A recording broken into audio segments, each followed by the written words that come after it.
안녕하세요. PMIG 이보경입니다. 이번 강의에서는 불완전 케이스에 대해 설명하겠습니다. 처음 프로세스 마이닝 분석을 수행하는 분들이 저지르기 쉬운 실수들 중에 하나가 분석 데이터셋에 포함된 불완전 케이스를 고려하지 않는다는 것입니다.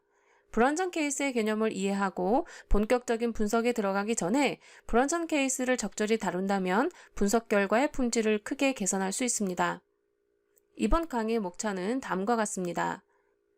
먼저 불완전 케이스의 개념을 다시 한번 설명하고 불완전 케이스가 발생하는 원인을 살펴볼 것입니다. 그리고 나서 불완전 케이스 분석에 활용될 반품 프로세스 사례에 나타나는 종료 액티비티를 살펴볼 것입니다. 또한 불완전 케이스에 포함된 분석이 문제인 이유를 설명할 것입니다. 마지막으로 불완전 케이스를 제거하지 않고 분석해야 하는 경우를 살펴보겠습니다. 다른 이론 강의와 마찬가지로 3권의 책들을 참고하여 본 강의의 내용이 준비되었습니다. 지난 강의에서 설명한 것처럼 불완전 케이스는 프로세스의 시작 또는 종료 부분과 관련된 액티비티들이 빠진 케이스를 말합니다. 예를 들어 3개월 동안 수행된 모든 데이터를 추출한 경우에 케이스 1은 시작과 관련된 액티비티들이 빠져서 불완전 케이스가 됩니다.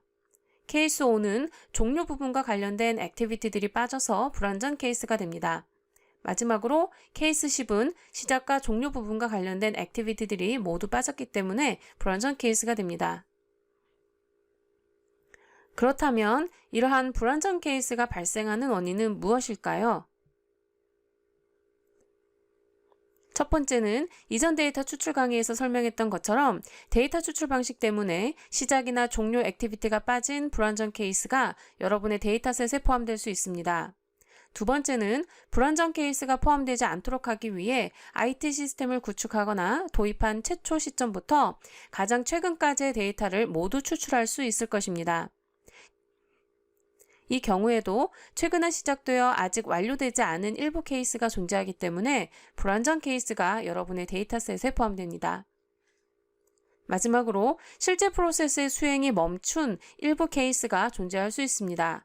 예를 들어 신규 고객 가입 프로세스에서 고객이 가입 절차를 진행하다가 중도에 멈출 수 있습니다. 또는 판매 프로세스에서 견적을 요청한 고객이 더 이상 다음 단계를 진행하지 않을 수도 있습니다. 앞에서 설명한 것처럼 중간에 수행이 멈춘 케이스를 중도 포기 케이스라고 합니다. 이러한 중도 포기 케이스에 대한 분석은 프로세스 마이닝 분석의 중요한 주제들 중 하나입니다.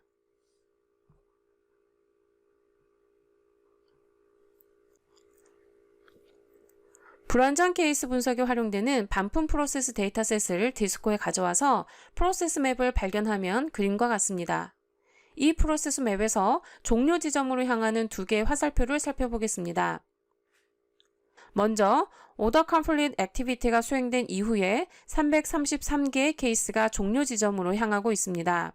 반품 신청의 완료를 의미하는 오더 컴플릿은 적절한 완료 액티비티가 될 수 있을 것입니다. 한편 인보이스 모디파이 액티비티가 수행된 이후에 종료 지점으로 향하는 20개의 케이스를 발견할 수 있을 것입니다. 일반적으로 인보이스, 즉 송장을 수정한 다음에는 다른 액티비티의 수행이 기대됩니다. 그러므로 비록 20개의 케이스가 인보이스 모디파이드 액티비티를 완료 액티비티로 가지고 있지만 이 액티비티는 적절한 완료 액티비티가 될 수 없는 것입니다. 정리하면 불완전 케이스가 포함된 데이터셋에 대한 프로세스 맵의 시작과 종료 액티비티가 실제 프로세스의 시작과 종료를 나타내는 것이 아니라 분석에 활용된 데이터셋에 나타나는 시작과 종료 지점을 나타낸다는 것입니다. 가끔 데이터셋에 나타나는 시작과 종료 액티비티들 중에서 생각지도 못한 시작과 종료 액티비티를 발견할 수도 있습니다. 그러나 대부분의 경우에는 데이터셋에 포함된 불완전 케이스가 잘못된 시작과 종료 액티비티를 유발하게 되는 것입니다. 불완전 케이스가 문제인 이유는 무엇일까요? 언뜻 보기에 프로세스 마이닝 분석은 실제 발생했던 것을 보여줘야 되므로 추출된 데이터에 기록된 것을 그대로 보여주는 것이 타당하다고 생각할 수 있습니다. 그러나 적어도 불완전 케이스에 관한 이러한 주장은 잘못된 것입니다. 만일 여러분의 데이터가 1번과 2번의 이유로 불완전 케이스를 포함하고 있다면 이는 데이터가 추출되는 방식 때문에 불완전 케이스가 발생한 경우입니다. 이처럼 데이터가 추출되는 방식 때문에 시작과 종료 지점이 빠진 불완전 케이스는 실제 프로세스를 반영하지 않습니다. 만약 불완전 케이스를 포함한 분석 데이터셋과 실제 프로세스 간의 불일치가 발생하면 크게 세 가지 측면에서 문제가 발생할 수 있습니다. 첫째, 불완전 케이스가 포함되면 실제 프로세스에는 존재하지 않는 베리언트가 데이터셋에 포함될 수 있습니다. 그러므로 불완전 케이스의 포함은 베리언트의 왜곡을 가져옵니다. 둘째, 앞에서 보신 것처럼 프로세스 맵이 왜곡될 수 있습니다. 인보이스 모디파이드 액티비티가 실제 종료 액티비티가 아님에도 불구하고 프로세스 맵에서는 이 액티비티가 종료 액티비티처럼 보일 수 있습니다. 마지막으로 최근에 시작된 불완전 케이스의 수행 기간과 수행 단계 수는 매우 짧을 수밖에 없습니다. 이러한 불완전 케이스의 포함은 성과 정보의 왜곡을 가져옵니다. 이런 이유로 분석팀은 일반적으로 불완전 케이스를 제거한 다음에 본격적인 분석을 진행하기를 원합니다. 그러나 가끔은 불완전 케이스를 분석하는 것이 필요한 경우가 있습니다. 예를 들어 직무분리 검증과 같은 컴플라이언스 질문에 답할 때는 전체 데이터셋에서 검증하는 것이 좋습니다. 분석 대상 프로세스의 특정 부분에서 준수되어야 할 컴플라이언스 규칙이 있다면 이 규칙은 온전하게 완료된 케이스뿐만 아니라 완료되지 않은 불완전 케이스들에 대해서도 적용되어야 합니다. 또한 중도 포기된 케이스 분석과 같은 일부 분석 질문의 경우에는 불완전 케이스 자체를 분석할 필요가 있습니다. 예를 들어 미완료 케이스가 어떤 곳에 멈추어져 있는지 또는 얼마나 오랫동안 멈춰져 있었는지 전체적으로 얼마나 오랫동안 미완료 상태였는지 분석할 수 있습니다. 이번 강의의 핵심 내용을 정리하면 다음과 같습니다. 일반적으로 불완전 케이스를 제거하고 프로세스 마이닝 분석을 진행하는 것이 필요합니다.